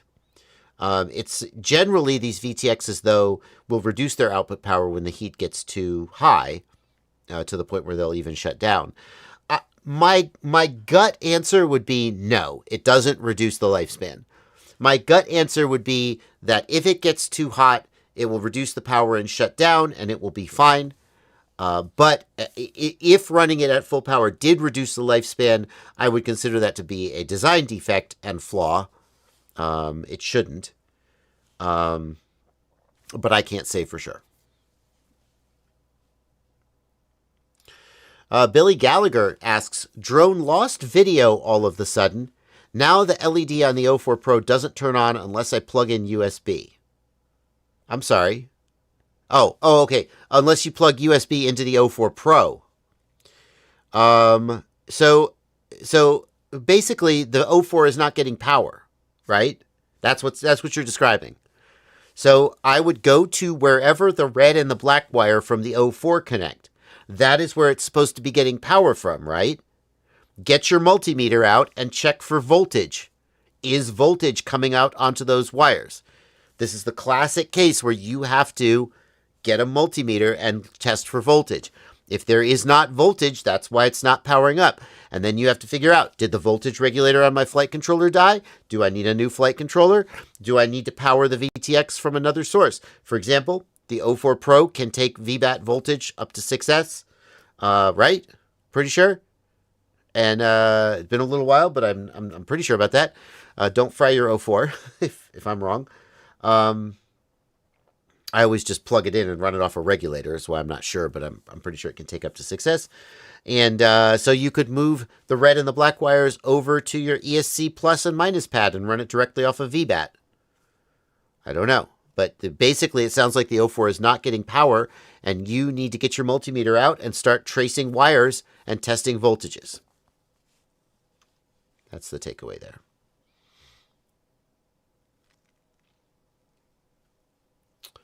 I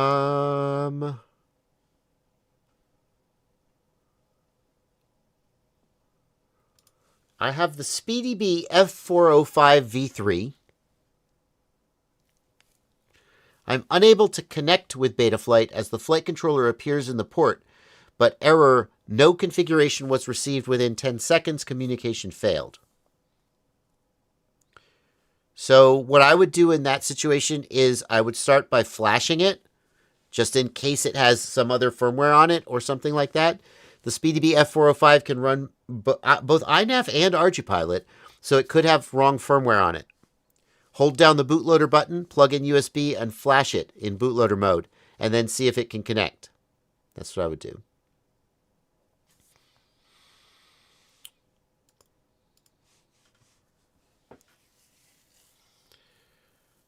If you can't get it into bootloader mode, run ImpulseRC Driver Fixer.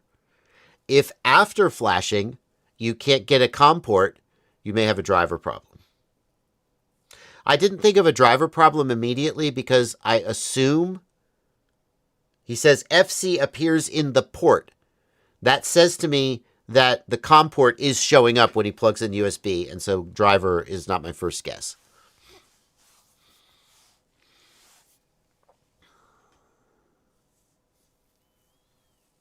Should I really be concerned with updating all my firmware? I haven't done it yet. Everything seems to work fine. Do not update your firmware. Does everything work fine? Would you like it to not work fine anymore? Start updating firmware. Do not if everything works fine, do not update your firmware. Thank your lucky stars that you are currently in the narrow window of time when all your shit works, and go enjoy flying your drone. And know that time will end. Your shit will stop working, and you will be frustrated, and you'll wish you were outside flying. Do not pop that bubble. You know, you look back on your life, and like for some people, it's the last summer of my senior year. Oh, it was such a good time in my life. Me and my friends didn't know how good we had it before we got out to the real world. Or maybe it's, oh, my sophomore year in college. Oh, I had a perfect friend group. Life was good. I didn't have a job yet. I just went to class. Or maybe it is, oh, I had just gotten married. I just got a new job. I was in my mid-20s. I just got married. We had a kid on the way, but the kid wasn't here yet to ruin our lives. Oh, it was so good. You look back on your life at some time in your life, and you go, wow, if I had known at the time how lucky I was, I would have really savored that moment. I wouldn't have done anything to let that moment end prematurely. And it always ends. But I would have savored it. You're in that moment right now. All your shit works. I'm you from the future. I'm saying, I'm what's his name? From Matthew McConaughey from what's the fucking movie? Where he's behind the bookshelf. And he's like, Murph! Ah! And I'm screaming at you, don't flash your gear! Just go fly! Go fly your gear! It works!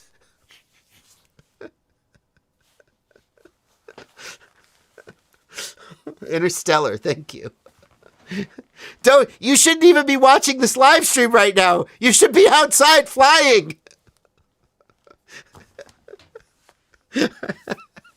Stop. Leave. Go fly right now. Don't flash it. Don't flash it ever.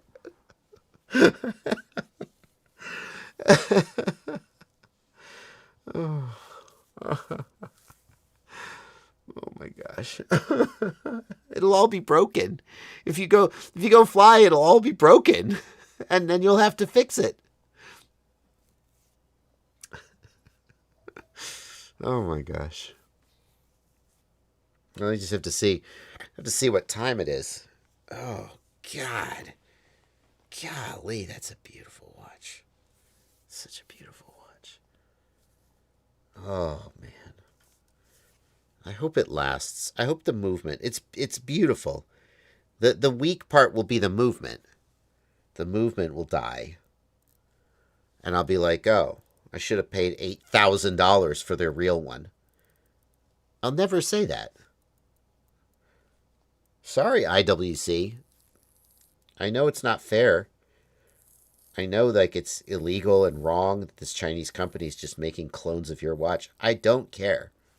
I guess that's it. I guess that's the final word on does Bardwell care about cloning. I really never have. But now, definitely not. Can you recommend a good 3.5-inch deadcat frame? No. I really can't. Hey, chat. Can you recommend a good 3.5-inch deadcat frame? Why would you just fly an X frame? What's a good 3.5-inch deadcat frame? Chat. Ciati says nope. Great.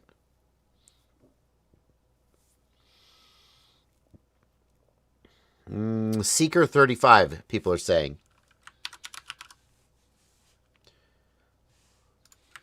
Everyone's saying the SEQURE. See, when in doubt, ask the chat. No, the Deep Space SEQURE. Sorry, Deep Space.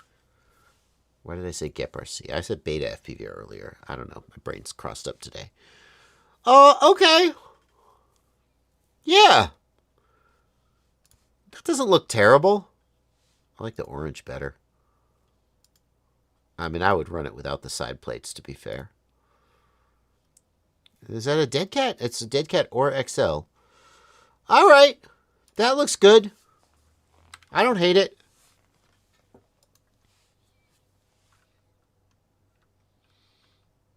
Yeah. Looks good. Deep Space SEQURE XL.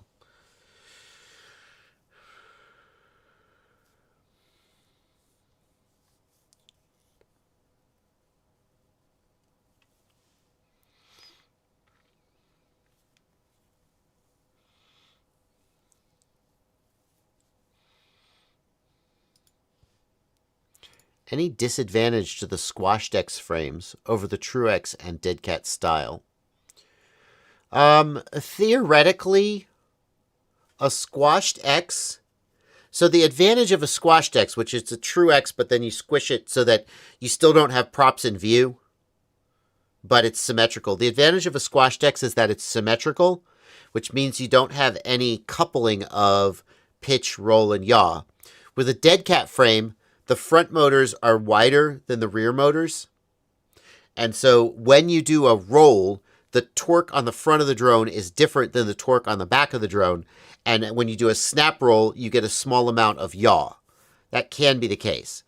If you have a Deadcat frame like this, hang on, I'm stealing this from the Discord. If you have a Deadcat frame like this, where the motors are still in a square configuration, then it doesn't matter. But most Deadcat frames, the front motors are a little wider than the rear motors because they'll use the same length of arms. They'll just move them back a little bit. So if your Deadcat frame doesn't have the motors in a rectangle where the front and the back motors are equidistant from the center line, you'll get coupling between roll and yaw. When you do a snap roll, there will also be a little bit of yaw movement induced. The flight controller can do a good job of like canceling this out, but it's not perfect. Oh, I screwed up. Hold on. Open Discord. Discord chat is borked for a second, Blunty. So a squashed X solves that problem. A squashed X puts the motors back in a rectangle so you have symmetrical pitch, roll, and yaw. Theoretically, when you have the motors closer together, so a squashed X would theoretically have less authority on the pitch axis because the motors are less, they're closer together, so you have a shorter lever arm. But realistically speaking, until they get very, very close together, I don't think that's going to really matter. Ciati points out that on a squashed X, the camera sticks way out the front and is asking to be destroyed. I fully agree about that. I mean, but that's also true of a dead cat.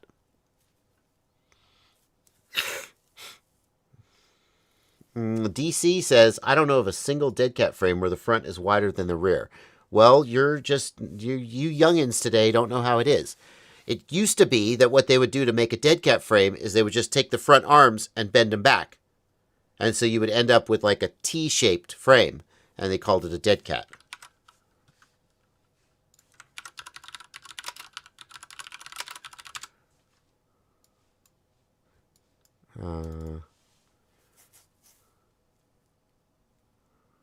Let's see if I can find the original dead cat.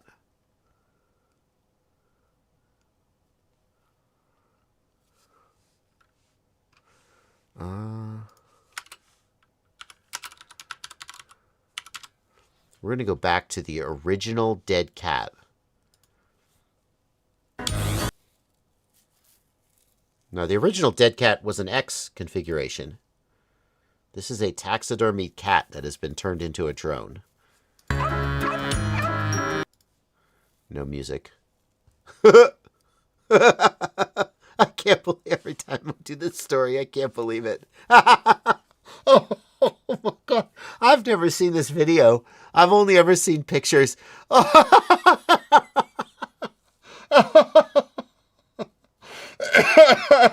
This guy.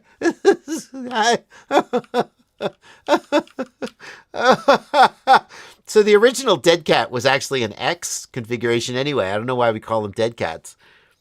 Is it because the head sticks out the front? Oh my God, he did so many. It's an ostrich. I've never seen this before. Oh my God. Oh my. Oh, I'm dying.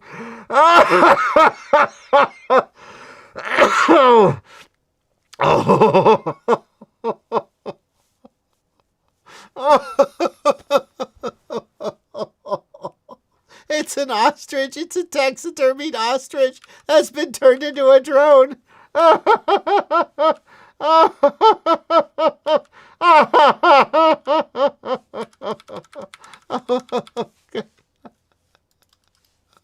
Okay.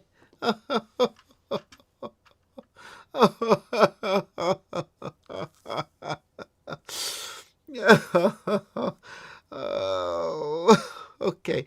Well, anyway, on some dead cats, the motors are not so square.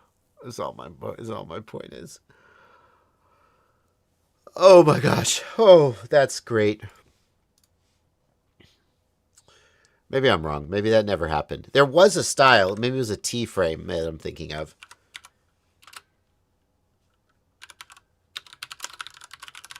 Maybe I'm thinking of a T-frame. I can't find an example of that anyway either. Scotty posted one on the Discord. Did he? There you go. Is that a dead cat though? That's a T. Like I don't know, but that's not. Yeah. Yeah, I don't know. Anyway, but even on that one, the motors are still mostly, if not completely, a square. Like, my point is, it doesn't matter what shape the arms make. The geometry of the arms doesn't matter.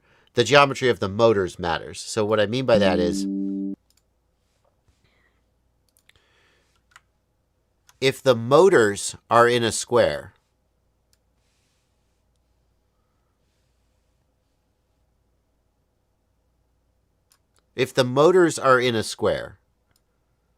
right? Well, these motors are not in a square. But if the motors are in a square, then the layout of the arms doesn't matter. So the arms could go like this, right? The arms could go like this. The arms could go like that, right? It doesn't matter. The arms could go, I mean, it would be terrible from a perspective of durability, but the arms could go like that, right? As long as the motors are in a square, the mixer doesn't care about the layout of the arms. So everybody is focused on the geometry of the arms, and the geometry of the arms does matter, but the geometry of the arms doesn't substantially affect the way the quadcopter flies. The geometry of the motors affects the way the quadcopter flies. So motor position relative to the CG and relative to the axis of rotation, that's what matters. The actual layout of the carbon fiber is just a way of getting the motors to that location. Okay. Is the O4 Pro really that much worse in durability than the O3? The O4 Lite is worse in durability for sure. I don't know about the Pro. I think the durability of the Pro is okay. But the Lite is significantly worse. Why aren't hexacopters a thing anymore? Asks Color1238. Thank you for a $5 donation. People still fly hexacopters. The thing is, an octocopter has the potential to give you redundant motors, although Betaflight won't do that. But people still fly hexacopters. Mostly cinema pilots who want to carry more weight, I would say.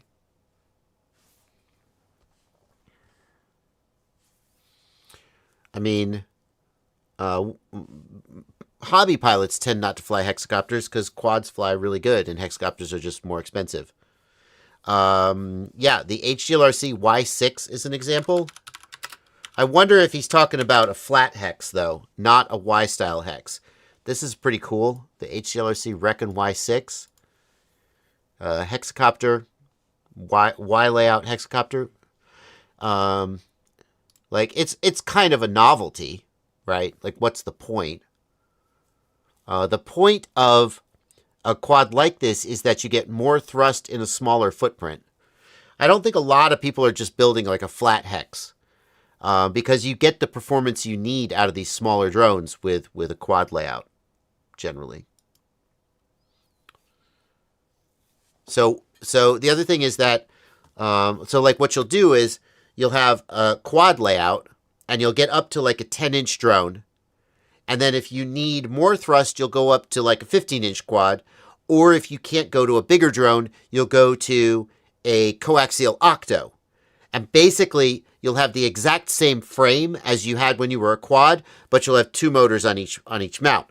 So I think if people are skipping hexes, the reason they're skipping hexes is because they're going straight from quad to coaxial octo, and they don't have to redesign the entire frame in order to do that. That would be my guess. Hi. By the way, the jug is diabolical. Thanks for 100 rupees. Well, the jug is diabolical. What? It's just a jug of...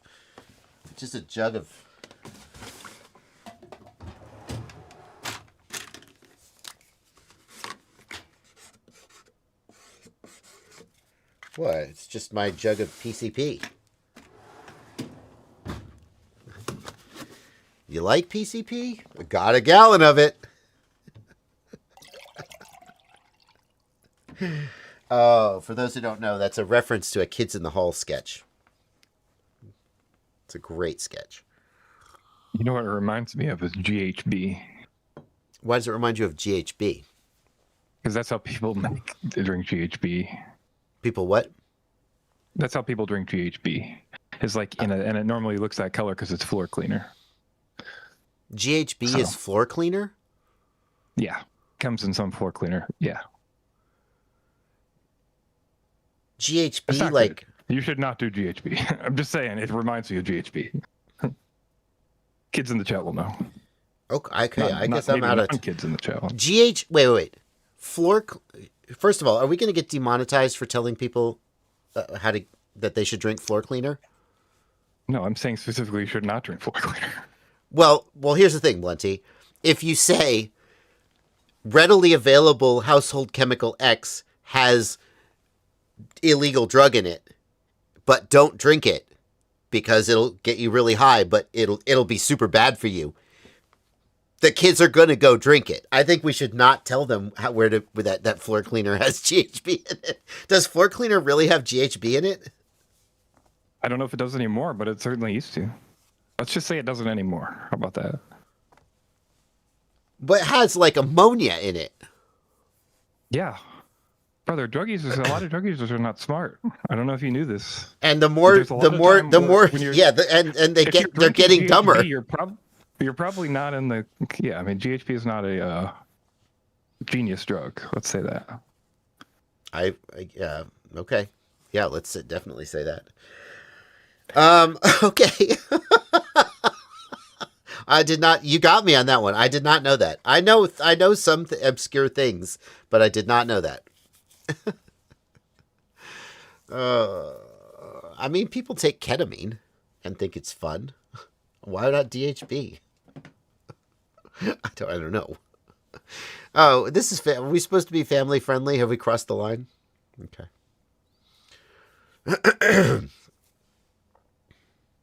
Okay, question. YIHUA 939D plus IV $57 versus S1012 Pro Max plus tip BC2 DC4.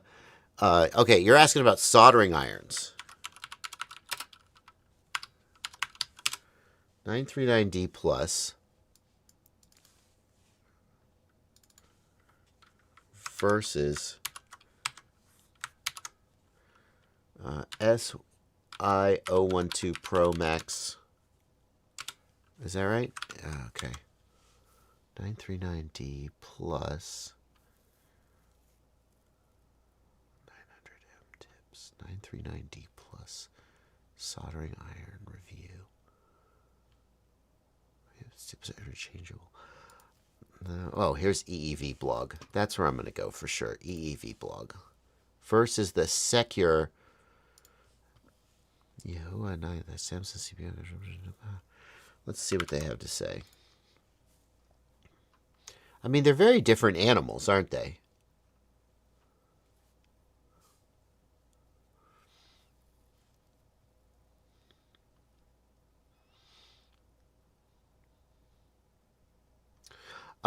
Because the YIHUA is a desk-mounted station, whereas the SEQURE is a portable iron. I have this, maybe not this exact SEQURE, but a very similar one, if not this exact one. It's okay. It's okay. It gets the job done, and it's very, very inexpensive.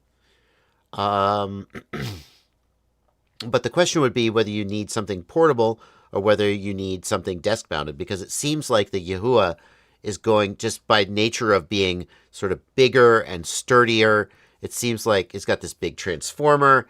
If I was going to be working at the bench most of the time, I probably would get the YIHUA. Just the handling is going to be nicer, right? Got a knob, and it plugs into the wall. As far as tips go, my favorite tip is, I do not like the chisel tip, the conical tips at all. I do not like conical tips really at all. The bevel tips are okay. My go-to tip is the D24. That's my go-to tip for everything. A D24 is a 2.5 millimeter chisel, not chisel, D24. I guess that's chisel. It's not a bevel. Yeah, chisel tip. 2.4 millimeter chisel tip. So the D24 is my go-to. The BC2 is my second go-to. So the order of tips I would use would be the D24 first and foremost for almost everything. If I needed something with a little bit more heat, a little bit more thermal capacity, I would get a BC2. And then if you want a big-ass hoss for doing like 12 gauge wires, although the BC2 can do 12 gauge wires with a little bit of patience, the C4, and those three would basically be the only ones I would own. The conical tip and the C1, the extremely small tip, those are for types of soldering I never do. So that's how I would go. Yeah, I think the YIHUA probably would be my pick if I was on the bench, and the SEQURE would be my pick if I was needed a portable iron. The SEQURE, don't let the SEQURE fool you though. It can get done anything you need to do to build a drone, even though it's a small portable iron. I know we've run long. We've run over the hour. So let me just finish up the super chats and then we're going to wrap up.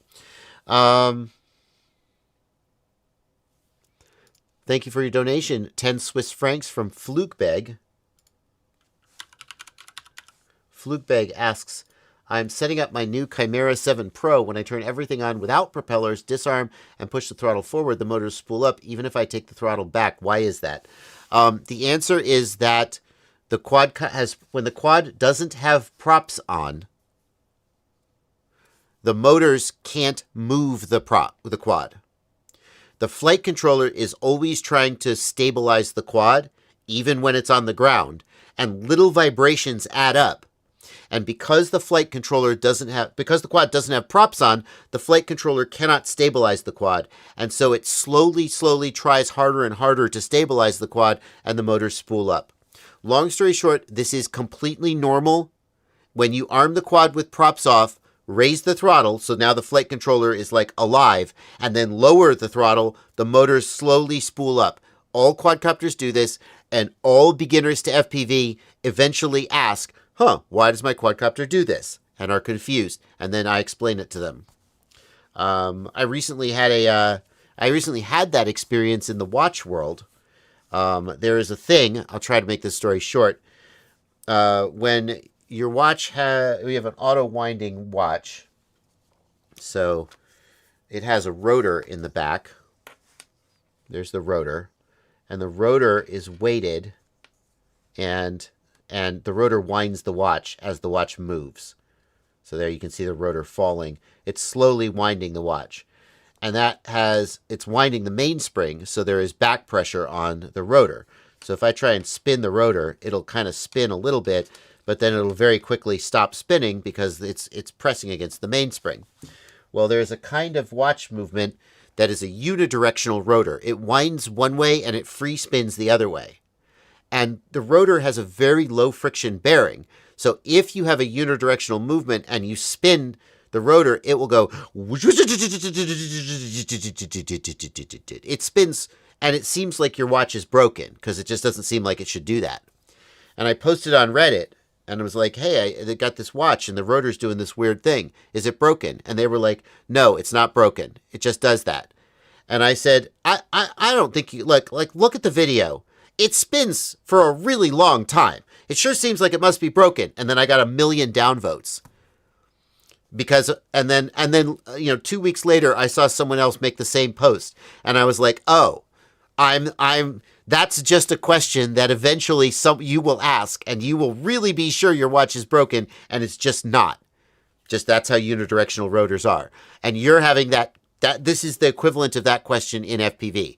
Why do my motors spin up when I raise the throttle? That just put your props on, you're good to go. Thank you, Alexu55, for your $5 donation. And that's it. We're caught up on Super Chats. All right. Aaron Ciotti is going to be streaming. He is actually probably already streaming, and I've gone over my time. Everybody head on over to Ciotti's stream. I'm going to get out of here. I'll see you tomorrow at 8 p.m. You missed a Super Chat question about trainer radio setups. Did I? I don't want to do that. Blunty, where's this trainer question that I missed? Can you find it? I'm going to look. I don't see it. I'm not seeing it in the search. Yeah, I don't see it. It looks like we went through all the Super Chats. At least the ones that were queued into our system. Hold on. Was it from... Who was it from? I pulled it up, but I didn't answer it. Oh, shit. Who is it from? How do I find it? Can anybody help me? Help me find it. I don't want to do that. Do you know, is there a way to have a buddy remote like Futaba on the TBS Mambo and the TBS Tango 2? Yes. No. Tango 2 doesn't have buddy box output, so the answer to that is no. Edge TX radios do support buddy box, but the Tango 2 doesn't have a buddy box output, so you can't do it. Can you do some kind of ELRS to TX to RX dealio or something? So, like RadioMaster has a wireless buddy box. In theory, if you were to put an external module bay on the Tango 2, which you can do, and then plug the RadioMaster wireless buddy box on, it might work.